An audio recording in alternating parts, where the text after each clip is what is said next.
ગુજરાત કોંગ્રેસના 33 જિલ્લા અને 8 મહાનગર પ્રમુખને દિલ્હીથી તેડું આવ્યું। 4 એપ્રિલે ગુજરાત કોંગ્રેસના જિલ્લા અને મહાનગર પ્રમુખોને દિલ્હીથી તેડું આવ્યું। ગુજરાત કોંગ્રેસના સંગઠનમાં થનારા ફેરફાર અંગે દિલ્હીમાં મંથન કરાશે।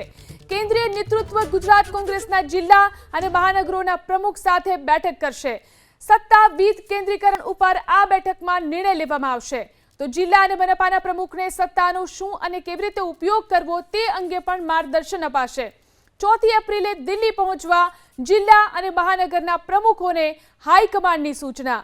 તો ગુજરાત કોંગ્રેસના 33 જિલ્લા અને 8 મહાનગર પ્રમુખને દિલ્હી બોલાવવામાં આવ્યા છે। આ વિશે વધુ જાણકારી મેળવીએ અમારા સંવાદદાતા હિરેન રાજગુરુ ફોન લાઈનથી જોડાયા છે।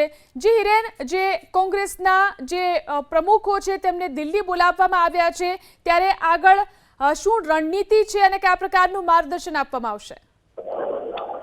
8મી અને 9મી એપ્રિલે કોંગ્રેસનું રાષ્ટ્રીય અધિવેશન ગુજરાતમાં મળવાનું છે। આ પહેલા ગુજરાતના સંગઠનની અંદર કેટલાક ફેરફારો જરૂરી છે અને એ ફેરફારોને લઈ જિલ્લા પ્રમુખ અને મહાનગરોના પ્રમુખને દિલ્હી બોલાવવામાં આવ્યા છે। 3જી એપ્રિલે બપોરે 3 કલાકે ઇન્દિરા ગાંધી ભવન પહોંચવા માટે આ તમામ પ્રમુખોને સૂચના આપવામાં આવી છે। જે માહિતી મળી રહી છે એ પ્રમાણે હવે રાષ્ટ્રીય નેતૃત્વ ગુજરાતની અંદર કેટલીક સત્તાનું વિકેન્દ્રીકરણ કરવા ઈચ્છી રહી છે। વિકેન્દ્રીકરણ એ રીતનું કરવા ઈચ્છી રહી છે કે જે કેટલીક સત્તાઓ પ્રદેશ કક્ષાએ છે એ જિલ્લા કક્ષાએ અને મહાનગર કક્ષાએ આપવાનું વિચારવામાં આવી રહ્યું છે।